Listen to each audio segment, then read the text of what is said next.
श्री स्वामी समर्थ. पिंपळ वृक्षाला फक्त एकदाच जल अर्पण केल्याने कोणते फळ मिळते? आजच्या अतिशय उत्तम कथेच्या माध्यमातून आम्ही तुम्हाला पिंपळाच्या झाडाला जल अर्पण करणे किती महत्त्वाचे आहे हे सांगणार आहे. मित्रांनो, एकदा देवर्षी नारद नारायण नारायण नामजप करत वैकुंठात येतात. भगवान विष्णू अत्यंत सुंदर सोने आणि रत्न जडवलेल्या सिंहासनावर विराजमान होते. देवर्षी नारद वैकुंठामार्गे वैकुंठाचे दार ओलांडून ते भगवान विष्णू बसलेल्या ठिकाणी पोहोचतात आणि भगवान विष्णूंना नमस्कार करतात. भगवान विष्णू देवर्षी नारदांना नमस्कार करतात आणि म्हणतात, देवर्षी, वैकुंठात तुमचे स्वागत आहे. देवर्षी नारद आनंदाने भगवान विष्णूला नमस्कार करतात आणि म्हणतात, हे जनार्दन, विश्वाचे नियंत्रण करणारे, सर्व भूतांमध्ये वास करणारे तुम्हीच आहात. तुमची माया तिन्ही लोकांमध्ये पसरलेली आहे. भगवान विष्णूच्या चरणी वंदन, असे हसत हसत ते म्हणतात. हे देवर्षी, तुमच्या मनात नक्कीच काही शंका निर्माण होत आहे. आज तुम्ही नक्कीच काहीतरी बातमी घेऊन आला आहात. देवर्षी म्हणतात, हे परमेश्वरा, तुम्ही सर्वज्ञ आहात. तुम्ही तिन्ही लोकांमध्ये राहणाऱ्या सर्व प्राण्यांमध्ये वास करता. तुमच्यापासून काहीही लपून राहिलेले नाही. परमेश्वरा, तुम्ही सर्व जाणता की मी आज वैकुंठाला का आलो आहे आणि मी का काळजीत आहे हे देखील जाणून घ्या. भगवान विष्णू म्हणतात, हे देवर्षी, तू का चिंताग्रस्त आहे हे मला माहीत आहे आणि मला तुझी स्थिती समजते. आज तुझ्या शंकाचे निरसन करण्यासाठी आला आहेस. त्या संपूर्ण मानवजातीच्या शंका आहेत. म्हणूनच तुम्ही निसंकोचपणे विचारा. मग देवर्षी नारद म्हणू लागले की हे प्रभू, आज मी काही लोकांना पिंपळाचे झाड तोडताना पाहिले आहे. त्या झाडाला खूप वेदना होत होत्या आणि माणसे विचार न करता पिंपळाचे झाड तोडत होती. हे परमेश्वरा, पिंपळाच्या झाडात राहणारे तर तुम्हीच आहात. तुम्हीच म्हणालात की या वृक्षात माझा वास आहे. मग माणसं असे पाप का करतात? मला हे देखील जाणून घ्यायचं आहे की पिंपळाच्या झाडाला पाणी दिल्याने माणसाला कोणते फळ मिळते. पिंपळाला पाणी कधी घालावे? कोणत्या दिवशी त्याची पूजा करावी? भगवान विष्णू म्हणतात, देवर्षी, तू खरे बोलतोस. वर्षानुवर्ष मी पिंपळ वृक्षात आहे. मी पिंपळाच्या झाडात राहतो. तुम्हाला पिंपळाचे महत्त्व सांगण्याआधी मी तुम्हाला एक प्राचीन कथा सांगतो. या कथेद्वारे तुम्हाला तुमच्या सर्व प्रश्नांची उत्तरे मिळतील. ज्या व्यक्तीने एकदा ही कथा ऐकली असेल त्याची सर्व पापे नष्ट होतात. जो वारंवार हे श्रवण करतो त्याचे सर्व दुःख दूर होऊन त्याला धनप्राप्ती होते. हे भगवंत, मला ही कथा ऐकण्याची तीव्र इच्छा आहे. तुम्ही मला ही महान कथा त्वरित सांगा. मी ती लक्षपूर्वक ऐकतो आणि तिन्ही लोकांमध्ये तिचा प्रसार करतो.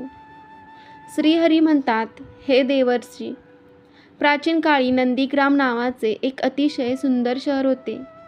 त्या नगरीत पुष्कर नावाचा एक महापुरुष राहत होता. तो ब्राह्मण होता. तो सदैव धर्माच्या कर्मकांडात गुंतलेला. सर्व पशुपक्ष्यांची सेवा करत असे. त्याच्या आश्रमात एक प्राचीन पिंपळाचे झाड होते, ज्याची ब्राह्मण रोज पूजा करत असे. तो पिंपळांना पाणी देत असे. एकादशीचा उपवास केल्यावर ते पिंपळाच्या झाडाला पाणी देऊन रोषणाई करायचे आणि बाहेर जाताना रोज पिंपळाच्या झाडाला नमस्कार करायचे. अशा रीतीने ब्राह्मणाने पिंपळाच्या झाडाची पूजा करून पुण्य प्राप्त केले होते. मग एके दिवशी अन्नाच्या शोधात एक भयंकर राक्षस पुष्कर ब्राह्मणाच्या आश्रमात आला आणि इकडे तिकडे पाहू लागला. तेव्हा ब्राह्मण झोपडीच्या बाहेर येऊन पाहतो तर त्याला हा महाकाय राक्षस दिसतो. जेव्हा तो राक्षस त्या ब्राह्मणाला पाहतो, तो म्हणू लागतो, अरे वा, आज तर खूप सुंदर आणि ताजे ताजे मांस खायला मिळणार आहे. तो ब्राह्मण दिसायला तरुण, देखणा आणि सद्गुणी होता. आता मी याला चावून खातो. राक्षसाला पाहून ब्राह्मण अजिबात घाबरला नाही. त्या ब्राह्मणाला राक्षसापासून रक्षण करावेसे वाटले नाही. तो ब्राह्मण त्या राक्षसाला म्हणाला, या गरिबाच्या झोपडीत तुझे स्वागत आहे. तू खूप भुकेलेला दिसत आहे. मला सांग, मी तुला कोणते अन्न देऊ? ब्राह्मणाचे असे शब्द ऐकून राक्षस आश्चर्यचकित होतो आणि विचार करू लागतो. त्याला फार आश्चर्य वाटते की हा ब्राह्मण नाही तर कोणीतरी मोठा तपस्वी दिसत आहे. हा मला बघून थोडाही घाबरला नाही. तो राक्षस म्हणतो, हे महात्मा, तू कोण आहेस आणि या वनात का राहतोस? मला पाहून तू अजिबात घाबरला नाहीस. तेव्हा ब्राह्मण म्हणतो, राक्षस, मी भगवान विष्णूचा भक्त आहे. मला या जगात कोणाचीच पर्वा नाही, कशाचीही भीती नाही. म्हणूनच तू मला सांग, तुला काय हवे आहे? तुझी जी इच्छा असेल ती पूर्ण होईल. या झाडाखाली बसा. जेव्हा राक्षस त्या झाडाखाली बसतो तेव्हा त्याचे शरीर जळू लागते आणि तो लगेच मरतो आणि राक्षसाच्या शरीरातून एक दैवी पुरुष बाहेर पडतो. त्याला राक्षसाच्या बंधनातून मुक्तता मिळते. तो मनुष्य खूप आनंदी होतो आणि त्या ब्राह्मणाला म्हणतो, हे ब्राह्मण देवता, हा कसला चमत्कार आहे? हे असे कोणते झाड आहे ज्याच्या खाली बसल्यावर मला मोक्ष मिळाला? तेव्हा ब्राह्मण म्हणतो, महात्मा, हा पिंपळ वृक्ष आहे.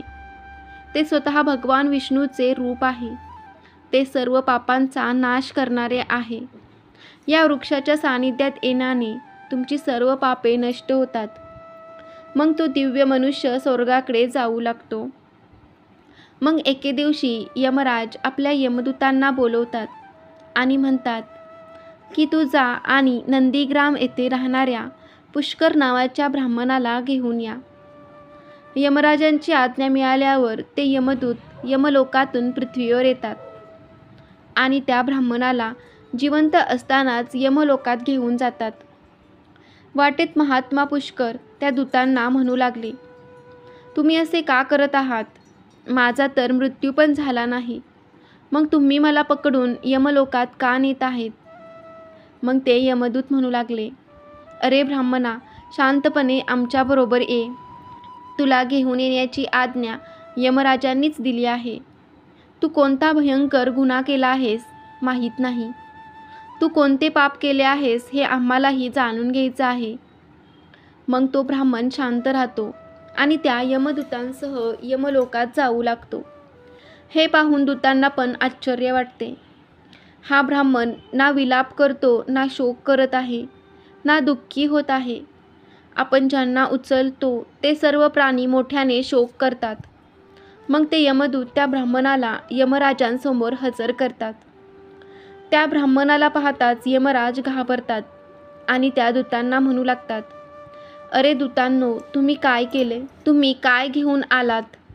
मी तुम्हाला पुष्कर नावाच्या दुसऱ्या व्यक्तीला घेऊन यायला सांगितलं होते, जो मेला आहे. या महात्म्याला यमलोकात आणणे ही खूप मोठी चूक आहे. त्याचे स्थान येथे नाही. भगवान विष्णूची पूजा करणाऱ्या आणि पिंपळाच्या झाडाची रोज पूजा करणाऱ्या या महात्म्याला त्याच्या इच्छेशिवाय येथे आणणे हे घोर पाप आहे. यमराज ब्राह्मणाला म्हणतो, धर्मराज, मला क्षमा करा. आमच्याकडून खूप मोठी चूक झाली आहे. मग यमराज ब्राह्मणाची क्षमा मागतो आणि ब्राह्मणही यमराजांना माफ करतो. यमराज त्या ब्राह्मणाला सांगतात, ब्राह्मण, तुझी पत्नी आणि पुत्र खूप दुःखी आहे आणि व्यथित होऊन रडत आहेत. कृपया आपल्या घरी परत जा. आमच्या दूतांच्या चुकीबद्दल मी तुमची माफी मागतो. कृपया तुमच्या घरी परत जा. तेव्हा ब्राह्मण म्हणतो, हे धर्मराज, मी तुम्हाला नमस्कार करतो. या दूतांनी जी चूक केली त्याबद्दल मी त्यांचा ऋणी आहे. त्यांच्या चुकीमुळेच मी जिवंत असताना तुमचे दर्शन घेण्याचे सौभाग्य मला मिळाले आहे. असे सौभाग्य कोणाला मिळते? हे धर्मराज, माझी तुम्हाला एक विनंती आहे.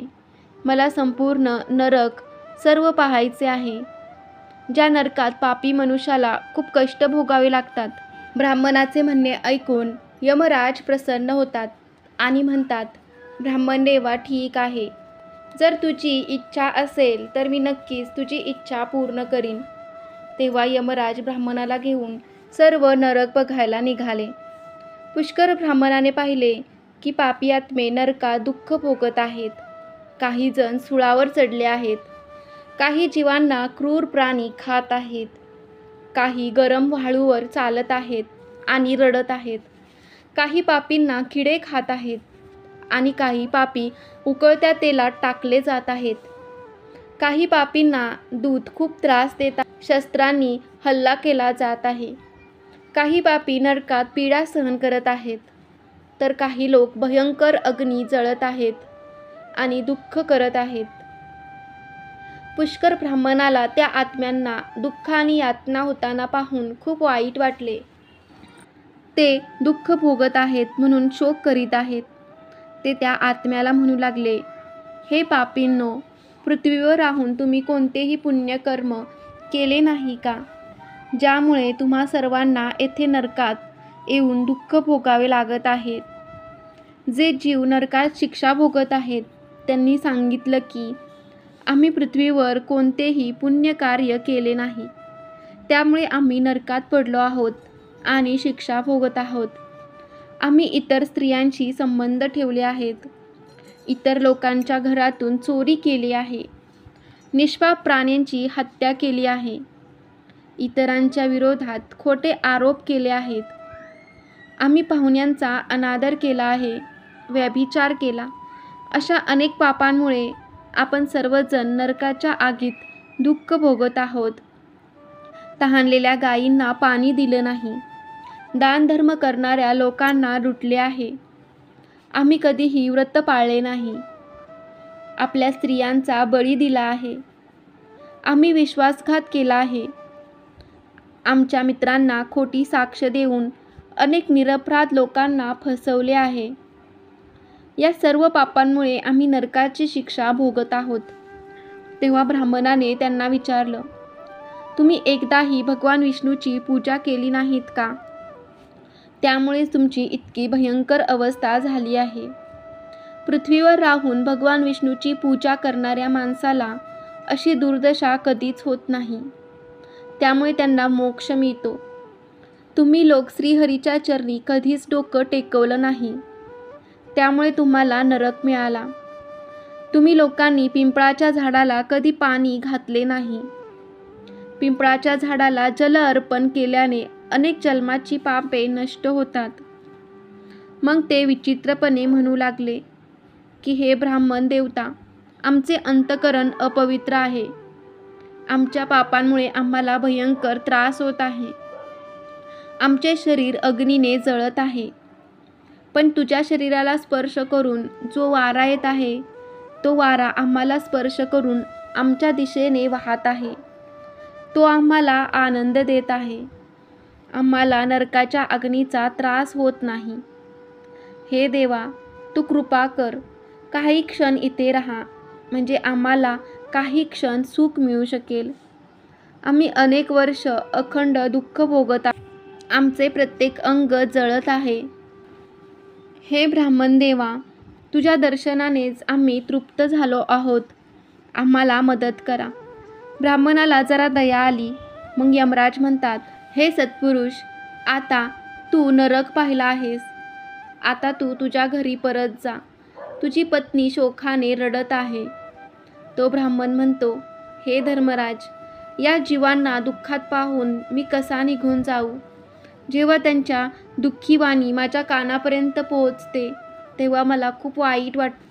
मार खाऊन आगीच्या ज्वाळामध्ये पडलेल्या या नरकमय प्राण्याचा हा दयनीय आक्रोश ऐका.